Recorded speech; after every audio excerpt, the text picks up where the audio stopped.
Marvel cinematic universe के ऐसे दो पार्ट्स हैं जो अभी खत्म नहीं होने वाले हैं, जिनमें से एक है supernatural side of Marvel cinematic universe, दूसरा है गॉड साइड। लेकिन मिथोलॉजी वाले गॉड्स की तरफ उनका झुकाव ज्यादा है। बट हाँ, कहानी में एक ट्विस्ट है। हमें एक पोस्ट क्रेडिट सीन मिला है हरक्यूलिस का थॉर लव एंड थंडर में, और जैसे कुछ पोस्ट क्रेडिट सीन्स को मार्वल वाले इग्नोर कर देते हैं, हरक्यूलिस उनमें से नहीं लगता। पर हाँ, जो मूवी हम सोच रहे हैं उसमें भी एक ट्विस्ट है। साथ ही साथ सुपरनैचुरल साइड के हवाले से भी कुछ अच्छी खबरें आई हैं एंड मिडनाइट सन्स के प्रोजेक्ट के बारे में भी अपडेट आई है। लेकिन हाँ, ब्लेड के बारे में कहीं से कोई खबर नहीं आ रही। हो सकता है मार्वल स्टूडियोज ने उसकी सोलो फिल्म के ऊपर अभी स्टॉप लगा दिया है एंड अब वो ब्लेड को मिडनाइट सन्स टीम अप के जरिए इंट्रोड्यूस करेंगे। पहले ब्लेड को मिडनाइट सन्स मूवी का निक फ्यूरी बनाया जाना था। जैसे निक फ्यूरी अवेंजर्स को इकट्ठा करता है, वैसे ही ब्लेड ने मिडनाइट सन्स की टीम को इकट्ठा करना था, जिसकी झलक हमें इटर्नल्स के पोस्ट क्रेडिट में देखने को मिली थी, जहां महर्शल अली की आवाज सुनाई गई थी, जहां वो डेन विटमैन से बात कर रहे थे। ये सीन ब्लेड को एक रिक्रूटर के रूप में स्टैब्लिश करने के लिए था, लेकिन बदकिस्मती से मार्वल ने कभी इस कॉन्सेप्ट को पूरा एक्सप्लोर नहीं किया। तब से काफी कुछ बदल गया है। चलिए इसी के साथ अब आई नई रिपोर्ट्स के ऊपर नजर मारते हैं, जो आज ही नई आई है। बाय द वे, अगर आप चैनल पर नए हैं तो चैनल को लाजमी सब्सक्राइब कर लें, ताकि मार्वल की latest news, rumours and leaks के बारे में अपडेटेड रहें। आज की दोनों रिपोर्ट रिलायबल इनसाइडर डैनियल आरपीके से आई हैं एंड शुरू करते हैं पहले मिडनाइट सन्स की अपडेट से। बाय द वे, जो लास्ट अपडेट हमें आई थी मिडनाइट सन्स के प्रोजेक्ट के बारे में, वो ये थी कि उसे अभी होल्ड पर कर दिया गया है।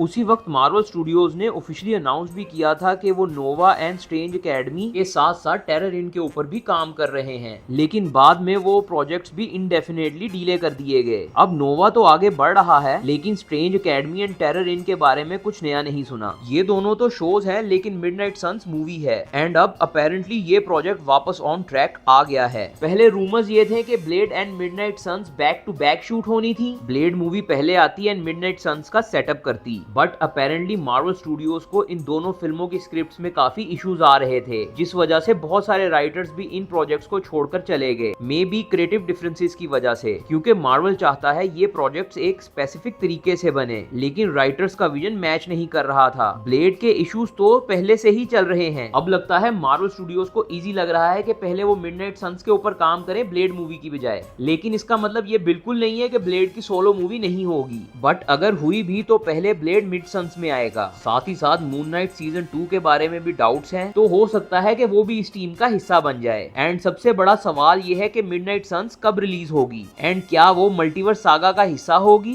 या फिर Midnight Sons Avengers Doomsday and Secret War के बीच में आएगी, या फिर ये प्रोजेक्ट सीक्रेट वॉर के बाद नए एमसीयू में इंट्रोड्यूस होगा, जहां एक्समैन, फैंटास्टिक फोर एंड नए अवेंजर्स सब साथ होंगे। अभी रिसेंटली डैनियल आरपीके ने ये भी बताया है कि थॉर 5 नेक्स्ट सागा में टेक प्लेस करेगी, ना कि मल्टीवर्स सागा में। इट मींस मार्वल स्टूडियोज अब उन प्रोजेक्ट्स के ऊपर काम कर रहा है जो नेक्स्ट सागा में टेक प्लेस करेंगे। केविन फाइगी ने अभी रिसेंटली बोला था कि जो अनाउंस होता है उससे 5-10 साल आगे का प्लान ऑलरेडी तैयार होता है। तो मुझे ये लगता है कि मिडनाइट सन्स को नए यूनिवर्स में इंट्रोड्यूस किया जाएगा, ताकि उनको फोर्सफुली इंट्रोड्यूस करने की फीलिंग ना आए। अब बात करते हैं दूसरे रूमर के बारे में, जो थॉर 5 से रिलेटेड एक और हरक्यूलिस का प्रोजेक्ट है। डैनियल आरपी के मुताबिक मार्वल स्टूडियोज वाले हरक्यूलिस के प्रोजेक्ट के ऊपर काम कर रहे हैं विद ब्रैड गोल्डस्टन, वही एक्टर जो थॉर लव एंड थंडर के पोस्ट क्रेडिट सीन में हरक्यूलिस बने थे। अब कंफर्म नहीं है कि ये प्रोजेक्ट कब आएगा। अब अगर ये सीक्रेट वॉर के बाद आता है तो थॉर और जूस का कॉन्फ्लिक्ट तो इनरेलेवेंट हो जाएगा, बिकॉज मल्टीवर्स तो रीसेट हो चुका होगा। यहाँ नए कैरेक्टर और नई दुनिया होगी। थॉर मोस्टली मल्टीवर्स को सेव करने में एक मेजर रोल प्ले करेगा एंड कॉमिक्स में भी तो हरक्यूलिस एंड थॉर दोस्त बन जाते हैं। हाँ, डेफिनेटली स्टार्ट में फाइट होती है, लेकिन तमाम हीरोज की तरह बाद में इनकी दोस्ती तो हो ही जाती है। अगर ये सब कुछ सीक्रेट वॉर के बाद होता है तो शायद इस हरक्यूलिस को मार्वल के नए थॉर के रूप में इंट्रोड्यूस किया जा सकता है, बिकॉज रिपोर्ट्स के मुताबिक क्रिस हेम्सवर्थ का मार्वल सिनेमैटिक यूनिवर्स में सफर सिर्फ थॉर 5 तक ही हो। वो Avengers doomsday, secret war and Thor 5 में तो होंगे, लेकिन उसके बाद की कोई कंफर्मेशन नहीं है। शायद वो रिटायर हो जाएं। ब्रैड गोल्डस्टन अभी फिलहाल काफी पॉपुलर भी हैं, काफी बड़े बड़े प्रोजेक्ट्स में देखने को भी मिल रहे हैं एंड इन रिपोर्ट्स के मुताबिक ये आगे जाके काफी मेजर प्लेयर बनने वाले हैं एमसीयू में। एंड अगर ये प्रोजेक्ट एक मूवी होता है तो थॉर भी इसका पार्ट हो सकता है।